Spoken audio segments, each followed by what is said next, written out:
Friends, welcome to Prerana and Sadhana class. ఈరోజు మనం భారతదేశంలో బ్రిటిష్ సామ్రాజ్య స్థాపన గురించి తెలుసుకుందాం. అంతకంటే ముందు ఒక చిన్న మోటివేషన్. అదేంటంటే, చిన్నపిల్లల్ని అబ్జర్వ్ చేయండి. పుట్టిన తర్వాత వాళ్ళ ఎదుగుదలలో ఏ విధంగా మార్పు అనేది వస్తుందో. వాళ్ళు నడిచేటప్పుడు ఎన్నో రకాలుగా కింద పడుతూనే ఉంటారు. అయినా కానీ నడవడానికి ఎంతో ప్రయత్నం చేస్తూ గోడలు పట్టుకుంటారు. ఇంకా ఏదైతే ఆధారం అని అనిపిస్తుందో దాన్ని పట్టుకొని నెమ్మదిగా నడవడం అనేది స్టార్ట్ చేస్తారు. నడక తర్వాత పరిగెత్తడం, ఈ విధంగా వాళ్లకు అంతు లేకుండా వాళ్ళ ప్రయత్నం అనేది చేస్తారు. అదేవిధంగా మన ప్రయత్నంలో కూడా ఎలాంటి లోపాలు లేకుండా మన గమ్యస్థానాన్ని చేరడానికి ఎంతో కృషి చేయాల్సి ఉంటుంది. కాబట్టి రేయింబవళ్ళు ఇప్పుడు నిద్ర అనేదాన్ని పక్కన పెట్టి, నిద్రను తిండిని పక్కన పెట్టి ఫస్ట్ ఆఫ్ ఆల్ చదువు పైన కాన్సన్ట్రేషన్ చేస్తే ఖచ్చితంగా మీరు అనుకున్న లక్ష్యాన్ని చేరుతారు. Okay friends, let start. భారతదేశంలో బ్రిటిష్ సామ్రాజ్య స్థాపన 7th క్లాస్లో ఉన్న లెసన్ గురించి మనము ఈరోజు నేర్చుకుందాం. సమర్థవంతమైన మొఘలు పాలకులలో ఔరంగజేబ్ అనేవాడు చివరివాడు. ఇతను నేడు భారతదేశంగా ఉన్న విశాల భూభాగంపై తన ఆధిపత్యాన్ని సాధించాడు. అయితే క్రీస్తు శకము 1707లో అతని మరణం తర్వాత, అతను చనిపోయిన తర్వాత మొఘలుల సుబేదారులు, పెద్ద జమీందారులు ప్రాంతీయ రాజ్యాలను ఏర్పరచుకోవడం ఆరంభించారు. మరి ఫలితంగా దేశంలో అనేక బలవంతమైన ప్రాంతీయ రాజ్యాలు ఏర్పడేసరికి ఢిల్లీ కేంద్రంగా పాలించడం కష్టతరమైపోయింది. అంటే మొఘలులు ఉన్నంతసేపు కూడా వాళ్ళ పరిపాలన చాలా ఎంతో మంచిగా కొనసాగింది. ఢిల్లీ ప్రాంతంలో వాళ్ళు సాయశక్తుల ఔరంగజేబు వరకు కూడా చాలా బాగా జరిగింది. కానీ తర్వాత వచ్చిన కడపటి మొఘలాయులు అసమర్థులు కావడంతో వారు పరిపాలన సరిగా కొనసాగించలేకపోయారు. అయితే తూర్పు ఇండియా కంపెనీ ఇంగ్లాండ్ పాలకురాలైన మొదటి ఎలిజబెత్ రాణి నుండి తూర్పు దేశాలతో వర్తకం చేసుకునేందుకు క్రీస్తు శకము 1600 సంవత్సరంలో తూర్పు ఇండియా కంపెనీ గుత్తాధిపత్యాన్ని రాయల్ చార్టర్ ద్వారా పొందింది. దీని ప్రకారం ఇంగ్లాండ్లోని ఏ ఇతర వ్యాపార కంపెనీ కూడా తూర్పు ఇండియా కంపెనీతో పోటీకి రాకూడదు అని చెప్పేసి వీళ్ళు ఇవ్వడం జరిగింది.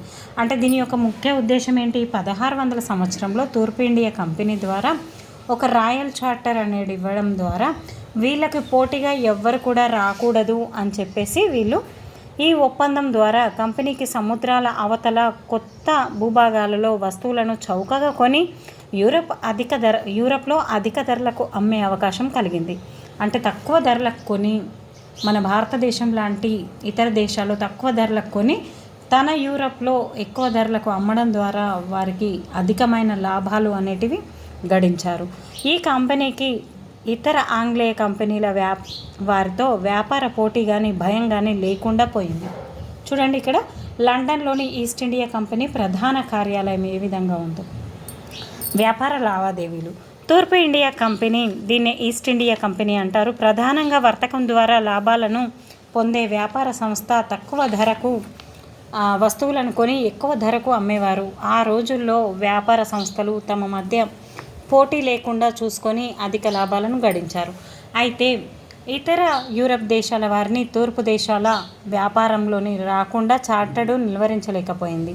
బ్రిటిష్ వారి మొదటి నౌక ఆఫ్రికా పశ్చిమ తీరం గుండా ప్రయాణించి గుడ్ హోప్ అగ్రం దాటి హిందూ మహాసముద్రంలోనికి ప్రవేశించే సమయానికి పోర్చుగీసు వారు భారతదేశ పశ్చిమ భాగాన గోవాలో తమ స్థావరాన్ని ఏర్పాటు చేసుకున్నారు. ఇక్కడ ఒకసారి చూడండి, నేను గీసిన ఇండియా మ్యాప్. ఈ విధంగా వాళ్ళు ఇక్కడ యూరప్ ఉంటుంది, ఇక్కడ నుంచి బయలుదేరి ఆఫ్రికా ఖండం, ఇది ఆఫ్రికా ఖండం, దీంట్లో గుడ్ హోప్ అగ్రాన్ని చుట్టి ఇక్కడ నుంచి మన ఇండియాకు రావడం అనేది జరిగింది. ఇక్కడ పశ్చిమం వైపున ఉన్న గోవా సైడ్ పోర్చుగీసు నావికుడైన వాస్కో డి గామా 1498లో భారతదేశానికి సముద్ర మార్గాన్ని కనుగొన్నాడు. ఏ రోజునాది? మే 17. 17వ శతాబ్దం ఆరంభంలోనే డచ్ దేశస్థులు కూడా హిందూ మహాసముద్రం తీరాన వ్యాపారం చేయుటకు గల అవకాశాలను అన్వేషించసాగారు. ఇంతలోనే ఫ్రెంచ్ వ్యాపారులు కూడా వచ్చి చేరారు. సమస్య ఏంటంటే, అన్ని కంపెనీలు వారు ఒకే రకమైన వస్తువులను కొనడానికి ఆసక్తి చూపారు. అయితే ఎక్కువ మొత్తంలో ఒకే రకమైన వస్తువులను కోరుకుంటున్నారు కాబట్టి భారతదేశంలో తయారయ్యే నాణ్యమైన పత్తి సిల్క్కు యూరప్లో బాగా డిమాండ్ ఉంది. కాగితం, లవంగాలు, మిరియాలు, యాలకులు, అల్లం, దాల్చిన, బెరడు వంటి వాటికి కూడా మంచి గిరాకీ అనేది ఉంది. యూరప్లోని కంపెనీల మధ్య పోటీ ఆయా వస్తువుల ధరలను అనివార్యంగా పెంచింది. పోటీ పెరిగిన ఈ వ్యాపారాన్ని కాపాడుకోవడానికి సైన్యం మరియు కోటలు అవసరమైనాయి. కోటలు కట్టి స్థావరాలను ఏర్పరచుకునే ప్రయత్నాలు లాభసాటి వ్యాపారాన్ని కొనసాగించడం కోసం స్థానిక పాలకులతో వీళ్ళు ఘర్షణకు కూడా దారితీయడం జరిగింది. ఆయుధాలు ధరించిన వ్యాపారులు, మరి ఆయుధాలు అనేటివి కూడా భారతదేశంతో వ్యాపారం చేయుటకు యూరప్ వ్యాపారులు తమ సొంత కంపెనీలకు ఏర్పరచుకున్నారు. బ్రిటిష్ వ్యాపారస్తులు ఇంగ్లీష్ ఈస్ట్ ఇండియా కంపెనీని, ఫ్రెంచ్ వ్యాపారస్తులు ఫ్రెంచ్ ఈస్ట్ ఇండియా కంపెనీని ఏర్పాటు చేసుకున్నారు. భారతదేశంలో వ్యాపారాన్ని హస్తగతం చేసుకోవడానికి ఈ రెండు కంపెనీలు అనేక సంవత్సరాలు ఒకరితో ఒకరు పోరాటాలు కూడా చేసుకోవడం జరిగింది.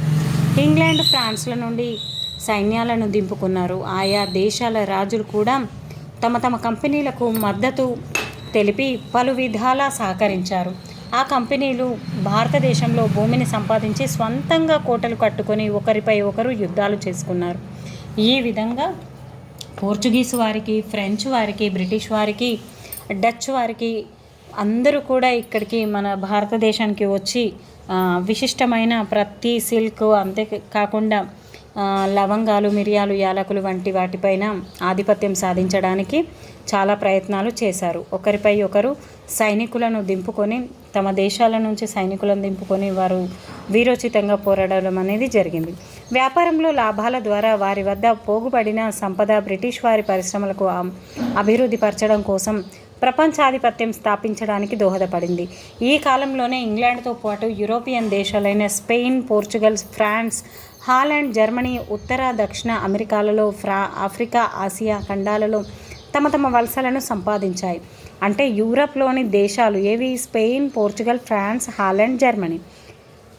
ఉత్తర దక్షిణ అమెరికాలలో, ఆఫ్రికా, ఆసియా ఖండాలలో తమ వలసలను సంపాదించాయి. ఇవన్నీ కూడా వలసలుగా ఏర్పాటు చేసుకున్నాయి ఆఫ్రికా, యూరప్లోని ఖండాలన్నీ కూడా. ఈ వలసలు యూరప్ దేశాలకు అధికారాన్ని, సంపదను అందించాయి. ఇక్కడ చూడండి, మొఘల్ చక్రవర్తి షా ఆలం బెంగాల్ పాలకుడు రాబర్ట్ క్లైవ్కు హక్కు కల్పిస్తున్న దృశ్యం. మొఘల్ చక్రవర్తులు, స్థానిక రాజులు, నవాబులు ఈ వ్యాపారస్తులను అనుమతించడం వల్ల వారు సైన్యాన్ని పోషించడంతో పాటు కోటలు నిర్మిస్తూ వారిలో వారు యుద్ధాలు చేసుకోవడం ప్రారంభించారు. స్థానిక రాజ్యాలలో విదేశీ వర్తకులు సైన్య సహకారంతో ఆర్థిక పెత్తనం చేయడం ఎంత ప్రమాదమో క్రమంగా గుర్తించనారంభించారు. అంటే అంతకుముందు వీళ్ళు అన్ని రకాలుగా మీకు ఫెసిలిటీస్ ఇస్తాము అనేసరికి మన దేశంలో ఉన్న నవాబులు, రాజులు వాళ్ళను ఆహ్వానించడం జరిగింది. మొఘల్ చక్రవర్తులు బలంగా ఉన్నంతకాలం యూరప్ కంపెనీలకు వారి సైనిక శక్తిని భారతదేశంలో స్థాపించుటకు సాధ్యపడలేదు.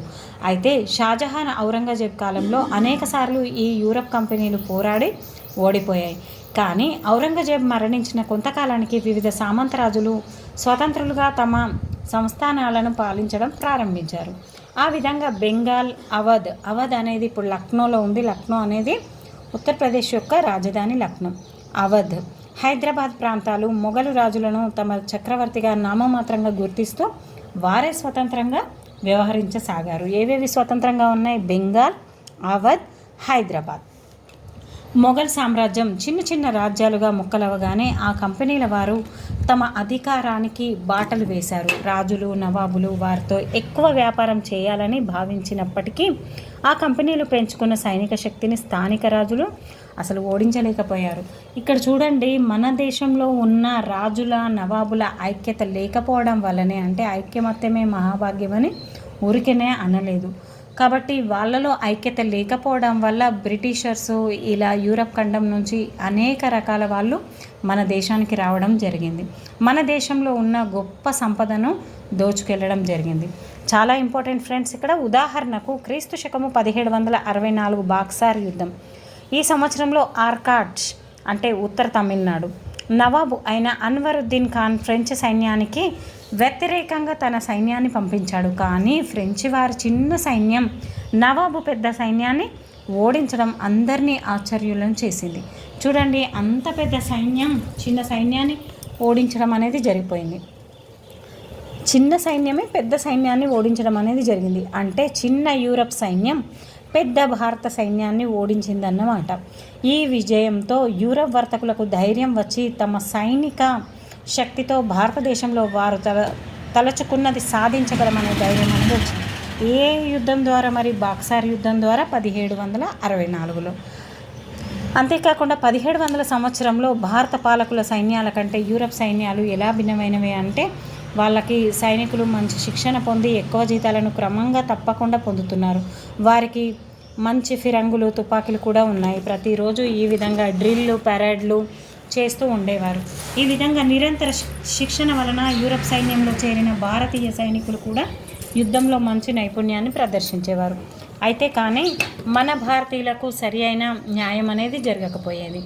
భారత రాజ్యాల్లో పెరుగుతున్న యూరప్ వారి జోక్యం, మరి ఏ విధంగా రాజుల అనైక్యత వల్ల వాళ్ళందరూ కూడా ఇక్కడ ఈ పోరాటాలలో భాగస్వామ్యమై వారి సైన్యాన్ని ఒక పక్షానికి మద్దతుగా పంపి ఎదుటి వారిని ఓడించేవారు.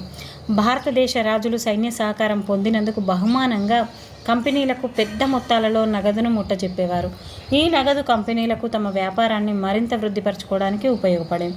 చూడండి, ఇక్కడ మనకి సైన్యం సరిగా లేదు అని చెప్పేసి వాళ్ళ సైన్యాలను మనం పెట్టుకొని వాళ్ళకి ఎంతో కొంత ధనాన్ని ఇవ్వడం వల్ల వాళ్ళు ఇంకా అభివృద్ధి చెందడం అనేది జరిగింది. ఇందుకు ఉదాహరణ ముజఫర్ జంగును దక్కన్ నవాబును చేసినందుకు గాను French east India company governor అయిన డూప్లేకి పాండిచ్చేరి వద్ద కొంత భాగాన్ని మరియు మచిలీపట్నాన్ని ఇచ్చాడు. అంతేకాకుండా కంపెనీకి 50,000, ఫ్రెంచ్ సైన్యానికి 50,000, డూప్లేకు సంవత్సరానికి ₹1,00,000, 20 లక్షల విలువ చేసే జాగీరును కూడా ఇచ్చాడు. చూడండి, ఒక్క దగ్గర గెలుచుకున్నందుకు ముజఫర్ జంగు ఈ విధంగా కట్టాల్సి వచ్చింది. దీనితో కంపెనీలు స్థానిక పాలకుల నుండి వారి రాజ్యాలలో చిన్న చిన్న భాగాలను బహుమతులుగా తీసుకోవడం ప్రారంభించారు. వారు ఈ భూభాగాలపై గల గ్రామాలు, పట్టణాల నుండి భూమి శిస్తు వసూలు చేయటం మొదలుపెట్టారు. ఈ డబ్బును తమ వ్యాపారానికి వాడుకున్నారు. ఈ విధంగా ఇంగ్లీష్ కంపెనీ మరియు ఫ్రెంచ్ కంపెనీపై విజయం అనేది సాధించింది. కంపెనీ అధికార దుర్వినియోగం, ఏ విధంగా మరి దుర్వినియోగం చేసుకున్నారు వాళ్ళు? బ్రిటిష్ ఈస్ట్ ఇండియా కంపెనీకి బహుమానాలు ఇవ్వటం వారి సైన్యం ఖర్చులకు భరించడం చాలా కష్టమని త్వరలోనే భారతదేశ రాజులు గుర్తించారు. కంపెనీ చేసే ఇతర పనులు కూడా ఈ రాజులకు చికాకులు కలిగించాయి. కొందరు భారత పాలకులు తమ వద్ద చాలా వస్తువులపై పన్ను మినహాయింపు ఇచ్చారు. దీనిని వారు అవకాశంగా తీసుకుని దుర్వినియోగపరిచారు. ఉదాహరణకు, కంపెనీ ఉద్యోగులు తమ సొంత వ్యాపారం ప్రారంభించి పన్ను మినహాయింపు పొందారు, కానీ ఆ వస్తువులను కంపెనీ వస్తువులుగా చూపి పన్ను ఎగవేసేవారు. ఈ విధంగా కంపెనీ సంపద పోగుపడడంతో కాకుండా దానిలో పనిచేసే ఉద్యోగులు కూడా డబ్బులు పోగేసుకొని దేశాలకు సంపన్నులుగా తిరిగిపోయారు. కంపెనీ వ్యాపారానికి భారతీయ వ్యాపారులు, షేట్లు సహకరించారు. వీరు కూడా తమ వస్తువులను కంపెనీ వస్తువులకు చూపి పన్ను మినహాయింపు పొందారు. ఈ విధంగా కంపెనీలు స్థానిక రాజ్యాల ఆదాయాన్ని మోసపూరితంగా లూటీ చేయడం, దోచుకోవడం జరిగింది. కంపెనీ తన సైనిక శక్తి పట్ల ఎంతో గర్వపడేది. కంపెనీ వారు చేతివృత్తుల వారిని తమ సరుకులు తక్కువ ధరకు అమ్మేలాగా ఒత్తిడి చేసేవారు. తమ అధీనంలో గల ప్రాంతాల్లోని రైతులను పిండి దారుణమైన శిస్తులను వసూలు చేసేవారు. ఈ విధంగా మన దేశంలో ఉన్న రాజులనే కాకుండా చిన్న చిన్న రైతులను కూడా ఎంతో ఘోరంగా హింసించేవారు. తక్కువ ధరకు అమ్మమని వృత్తి వ్యాపారస్తులను కూడా బలవంతం చేసేవారు. ఆంగ్లేయుల పాలన అమలు, భారతదేశాన్ని పూర్తిగా స్వేచ్ఛగా తమ వ్యాపారానికి వాడుకోవాలనే, తామే పాలకులం కావాలనే భావన ఆంగ్లేయులలో క్రమంగా బలపడింది. 1757 సంవత్సరంలో ప్లాసీ వద్ద జరిగిన యుద్ధంలో ఆంగ్లేయులు బెంగాల్ నవాబు సిరాజుద్దౌలాను ఓడించి బెంగాల్లో తమ పాలనను ప్రారంభించారు. చూడండి, బెంగాల్, అవధ్, హైదరాబాద్ అనేటివి అవి స్వతంత్రంగా ఉన్నాయి. అయితే 1757లో ప్లాసీ యుద్ధం ద్వారా సిరాజుద్దౌలాను ఓడించేసి బెంగాల్ను కూడా వాళ్ళు ఆక్రమించుకోవడం జరిగింది. ఈ విధంగా భారతదేశ చరిత్రలో ప్లాసీ యుద్ధం ఒక ముఖ్య ఘట్టంగా మారింది. తరువాతనే ఆంగ్లేయులు అనేక చిన్న పెద్ద రాజ్యాలను క్రీస్తుశకము 1765 అంటే 64లో జరిగిన బాక్సార్ యుద్ధం తర్వాత మధ్యకాలంలో ఆంధ్రప్రదేశ్లోని కోస్తా జిల్లాలను అంటే కృష్ణా, తూర్పు, పశ్చిమ గోదావరి జిల్లాలు, విశాఖపట్నం, విజయనగరం, శ్రీకాకుళం, ప్రకాశం, గుంటూరు తమకు అప్పగించవలసిందిగా హైదరాబాదు నిజాంను ఈస్ట్ ఇండియా కంపెనీ వారు ఒత్తిడి చేసి హస్తగతం చేసుకున్నారు. అంటే అప్పుడు హైదరాబాద్లో నిజాం నవాబులు ఉన్నారన్నట్టు. ఈ ప్రాంతాన్ని కంపెనీ మద్రాసు ప్రాంతపు ఉత్తర సర్కారులుగా పిలిచేవారు. వీటన్నింటినీ కూడా ఉత్తర సర్కారులుగా పిలిచేవారు. ఆంగ్లేయుల సైన్యంను ఉంచుతామని అంగీకరించారు. కానీ వాస్తవానికి ఈ సైన్యాలు నిజాంకు సహాయం చేయటం కంటే అతనిని అదుపు చేయడానికి ఎక్కువగా ఉపయోగపడ్డాయి. బ్రిటిష్ వారి కుట్రలను కుతంత్రాలను గమనించిన చాలామంది రాజులు నవాబులు వారికి వ్యతిరేకంగా అలా పోరాడిన వారిలో మైసూరుకి చెందిన హైదర్ అలీ, టిప్పు సుల్తాన్లు, మరాఠా సర్దార్ అయిన మహాదజీ సింధియా, నానా ఫడ్నవీస్ మొదలగు వారున్నారు. కానీ అవి చిన్న రాజ్యాలైనందున ఒకదాని తర్వాత మరొకటి ఆంగ్లేయుల వశమైనాయి. చూడండి ఫ్రెండ్స్, ఫస్టే వీళ్ళందరిలో ఐక్యత ఉంటే ఈ విధంగా బ్రిటిష్ వారు వచ్చేవాళ్ళు కాదు. మన ఇండియా చాలా సుసంపన్నవంతమైన దేశంగా ఉండేది. ఇంకా ఇప్పటికీ అభివృద్ధి చెందుతూనే ఉన్న దేశంగా మిగిలిపోయింది. ఈ పోరాటాలలో బ్రిటిష్ వారి విజయాలను సహకరించిన గవర్నర్ జనరల్లో Robert Clive, Warren Hastings, Wellesley. Robert Clive స్థానిక సంస్థల పితామహుడు. అదేవిధంగా వెల్లస్లీ సైన్య సహకార పద్ధతిని ఏర్పాటు చేశాడు. క్రమేణా భారతదేశ భూభాగంలో చాలా వరకు ఆంగ్లేయుల ప్రత్యక్ష పాలన కిందకు రాగసాగాయి. చాలా ప్రాంతాలలో రాజులు నవాబులు పాలిస్తున్నప్పటికీ వారు బ్రిటిష్ వారి సార్వభౌమత్వం కిందనే ఉండసాగారు. వీటినే రెసిడెంట్లు అనేవారు. ఒక ఆంగ్లేయ అధికారిని రాజుల నవాబుల రాజ్యాలను నియమించి బ్రిటిష్ ప్రభుత్వం వారిపై ఒక కన్నేసి ఉంచేది. దీన్నే రెసిడెంట్స్గా పిలిచేవారు. ఇక్కడ చూడండి, ఒక్కొక్క 1770 నాటి భారతదేశం ఏ విధంగా ఉంది. బ్రిటిష్ పాలనలోని ప్రాంతాలు చాలా తక్కువగా ఉన్నాయి. ఎప్పుడు 1770లో బెనారస్, కలకత్తా మాత్రమే ఉంది. ఇక్కడ ఈ మిగతా చిన్న చిన్న ప్లేసెస్ మాత్రమే ఉన్నాయి. బ్రిటిష్ పాలనలో లేని ప్రాంతాలు ఎంతగానో మనకు ఢిల్లీ, లక్నో, కాఠ్మండు ఇవన్నీ కూడా ఏమి కూడా లేవు. 1757 ప్లాసీ యుద్ధం, సిరాజుద్దౌలా, రాబర్ట్ క్లైవ్ మధ్య జరిగింది. అంతేకాకుండా 1830 నాటికి ఎల్లో కలర్ అనేది పెరిగిపోయింది. అంటే ఎల్లో కలర్ అంటే బ్రిటిష్ పాలనలో ఉన్న ప్రాంతాలు బెనారస్, కలకత్తా, లక్నో, ఈ విధంగా బొంబాయి, గోవా ఇవన్నీ కూడా వాళ్ళ హస్తగతం అయ్యాయి. మైసూర్, హైదరాబాద్ ఇవి మాత్రం ఇంకా కాలేదు. నెక్స్ట్ 1857 బ్రిటిష్ కాలంలో జరిగిన బ్రిటిష్ తిరుగుబాటు అంటే సిపాయిల తిరుగుబాటు కాలంలో ఇంకా ఎల్లో కలర్ ఇంకా పెరిగిపోయింది. అంటే లాహోర్, ఢిల్లీ, లక్నో, బెనారస్, కలకత్తా, పూనా కూడా, ఈ విధంగా గోవా ఇక్కడ పోర్చుగీస్ వాళ్ళ దాంట్లో ఉంది.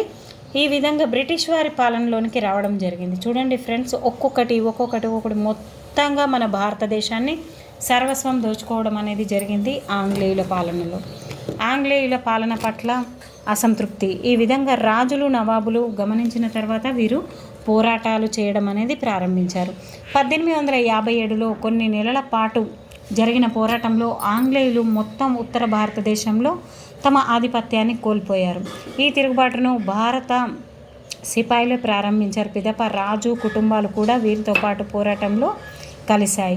హిందువులు, ముస్లింలు తమ మతాలను నాశనం చేసి ఆంగ్లేయులు తమను క్రైస్తవులుగా మార్చుతారని భయపడ్డారు.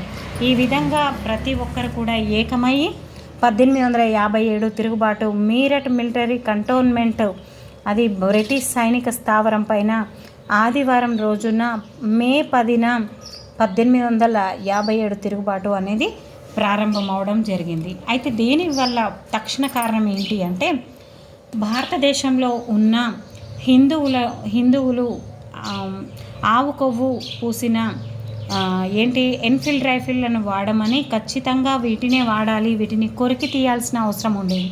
కాబట్టి మన వాళ్ళకి అంటే భారతీయులకి అది అంటే హిందువులైన మనకి ఆవు కొవ్వును కొరకడం అనేది చాలా నీచంగా భావించేవారు. అంతేకాకుండా ముస్లింలకు పంది అంటే చాలా అసహ్యమైన జంతువు. అలాంటి పంది మాంసాన్ని వాళ్ళు కూడా కొరికి తీయాల్సి వచ్చేది. కాబట్టి ఈ విధంగా వాళ్లకు తక్షణ కారణంగా ఇలాంటి తూటాల వలన ప్రారంభమైంది. అంతేకాకుండా అప్పుడే సూర్యాస్తమయం కాబోతుంది. అప్పుడు ఏంటంటే వీళ్ళని ఒక ప్రాంతం నుంచి సముద్రం ఖచ్చితంగా దాటాల్సిన అవసరం అనేది వచ్చింది. సముద్రం దాటడం అంటే అప్పటి కాలంలో చాలా అది ఒక ఏంటి అంటే మూఢనమ్మకంగా భావించేవారు. ఇలాంటి కొన్ని కారణాల వల్ల 1857 తిరుగుబాటు అనేది చాలా హీనంగా జరిగింది. దీన్ని స్వాతంత్ర సమర యోధమని విడి సావర్కర్ గారు ప్రథమ స్వాతంత్ర సంగ్రామం అని దీన్ని కొనియాడడం జరిగింది. కానీ మీరట్లో జరిగిన తిరుగుబాటు చాలా పెద్దది. ఇక్కడ కలకత్తా దగ్గరలోని బారక్పూర్లో కూడా ఈ తిరుగుబాటు అనేది జరిగింది. తూటాను విప్పడానికి పేపర్ సీల్ను నోటితో కొరుకుతున్న సిపాయిని చూడండి. రైఫిల్ తుపాకీ మందు నింపుతున్న సిపాయి కూడా ఇక్కడ ఇవ్వడం జరిగింది. అంతేకాకుండా మే 10-11, 1857 మీరట్ పట్టణం ఆదివారం రాత్రి మరియు సోమవారం రోజున ఇక్కడంతా కూడా ఢిల్లీ ఎర్రకోట తేదీ సోమవారం ఇక్కడికి రావడం జరిగింది. ప్రతి ఒక్కరు కూడా మీరట్లో మొత్తంగా వ్యాపించడం జరిగింది. పట్టణమంతా ఆగ్రహావేశాలతో ఊగిపోతుంది. 1857 నాటి మీరట్లో సిపాయిల తిరుగుబాటు దృశ్యం అనేది ఇక్కడ ఇచ్చారు. ఒక రోజులోనే మీరట్ సిపాయిలు యమునా నదికి దాటి ఢిల్లీ చేరుకున్నారు. వారు మొఘల్ చక్రవర్తి బహదూర్ షా జాఫర్ను నిర్బంధించిన అంటే రెండవ బహదూర్ షాను ఎర్రకోటలోనికి ప్రవేశించారు. బ్రిటిష్ సార్వభౌమత్వాన్ని ఇతన్ని నిర్బంధించడం జరిగింది. సార్వభౌమత్వాన్ని ధిక్కరించమని తమ చక్రవర్తి బహదూర్ షా కోరాడని ప్రకటించారు. అయితే ఆంగ్లేయులను పారద్రోలండి, మొఘలుల పాలనను తిరిగి తెండి అని తిరుగుబాటుదారులు స్పష్టంగా పిలుపునిచ్చారు. ఈ విధంగా బల్లకట్టుపై యమునా నది దాటుతున్న సిపాయిలను ఒక్కసారి ఇక్కడ చూడండి. అందరూ ఏకమై బ్రిటిష్ వారిని తరిమి కొట్టడానికి సిపాయిల తిరుగుబాటు అనేది చేయడం జరిగింది. అయితే తిరుగుబాటు వ్యాప్తి అలీగర్, మెయిన్పురి, బులందర్ షహర్, అట్టక్, మధుర కంటోన్మెంట్లలో సిపాయిలు అనేది తిరుగుబాటు పడ్డారు.